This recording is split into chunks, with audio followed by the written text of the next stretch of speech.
మీకు ఈ విషయం తెలుసా? వినాయకుడి విగ్రహం పక్కన ఖచ్చితంగా ఆయన వాహనమైన ఎలక ఉండాలని.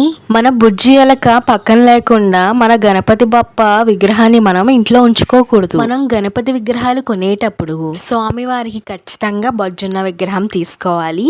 అలాగే పక్కన ఆయన వాహనమైన ఎలక కంపల్సరీగా ఉండాలి. అలా ఉన్న విగ్రహాలనే మనం కొనుక్కోవాలి. కొన్నిసార్లు మనం బొజ్జ గణపయ్య బాగున్నాడు కదా అని కొనేస్తాం, కానీ పక్కన ఎలకుందో లేదో గమనించాం. అందుకే మీషో నుంచి మూషిక్ మహారాజ్ ని తీసుకున్నాను.